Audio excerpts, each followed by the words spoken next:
રાણીપમાં બકરા મંડી પાસે અકસ્માત કરનાર પોલીસકર્મી યુવરાજસિંહ વાઘેલાની ધરપકડ।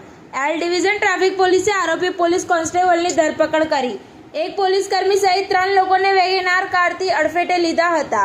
અકસ્માત બાદ પોલીસકર્મી યુવરાજસિંહ વાઘેલા કડી ખાતે ફરાર થયો હતો। કડી બાદ પાટડી, ઝીંઝુવાડા અને કઠવાડા વિસ્તારમાં ફરતો હતો યુવરાજસિંહ વાઘેલા અમદાવાદમાં આવતા રાણીપ પોલીસે ઝડપી પાડ્યો અને એર ટ્રાફિક પોલીસને સોંપ્યો હતો। આરોપી યુવરાજસિંહ વાઘેલાએ દારૂ પીધો હતો કે કેમ તે અંગે તપાસ કરાશે। કારમાં પંચર થયું હોવાના કારણે કાર પરથી કાબુ ગુમાવતા અકસ્માત સર્જ્યોની કબૂલાત કરી। અકસ્માત બાદ રાણીપ પોલીસથી સારવારના બહાને ફરાર થયો હતો યુવરાજસિંહ।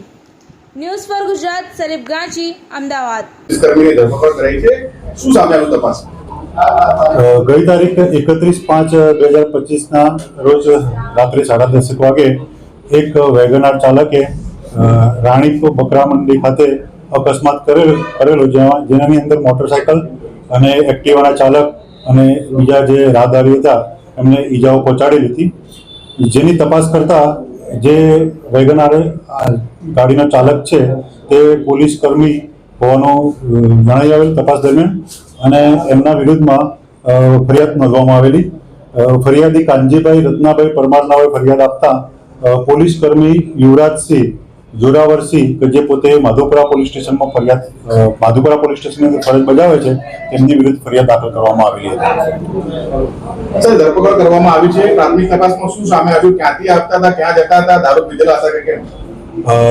જે પોલીસ કર્મી છે એ જે તે વખતે ત્યાં અકસ્માત કરેલો એ વખતે ત્યાં પોલીસ સ્ટેશનમાં રાણીપ પોલીસ સ્ટેશન લઈ જવામાં આવેલા હતા, અને રાણીપ પોલીસ સ્ટેશનમાં જે આજુબાજુની પબ્લિક હતી ત્યાં એમનો આક્ષેપ હતો દારૂ પીધેલો છે, પરંતુ જે પોલીસ કર્મી છે એના કહેવા પ્રમાણે ત્યાં પબ્લિકે માર મારેલો એટલે ત્યાંથી એને સારવાર માટે મોકલવા માટે તજવીજ કરવામાં આવેલી હતી, પરંતુ સારવાર કરાવતા પહેલા એ જે છે પોલીસ કર્મી ત્યાંથી ભાગી ગયા હતા। જે આરોપી છે એ 2 દિવસ દરમિયાન અહીંયાથી ભાગી જઈને મહેસાણા જિલ્લાની અંદર કડી તાલુકો છે ત્યાં એમના કોઈ મિત્રના ત્યાં જતા રહ્યા હતા।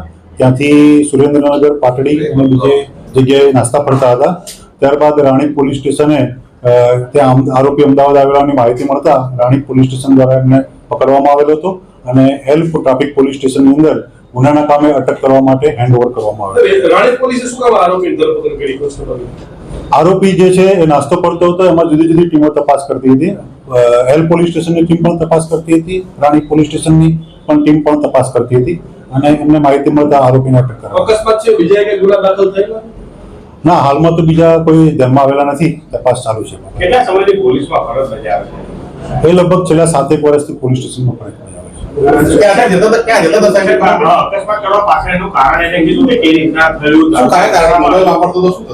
હા, એ આરોપીનું કહેવું એવું હતું કે એમની જે વેગનર ગાડી છે એની અંદર પાછળના વ્હીલમાંથી જે ગાડીનો ટાયર છે એમાં પંચર થઈ ગયું હતું, અને એના કારણે એને કાબુ ગુમાવ્યો, એના કારણે અકસ્માત થયેલો હતો।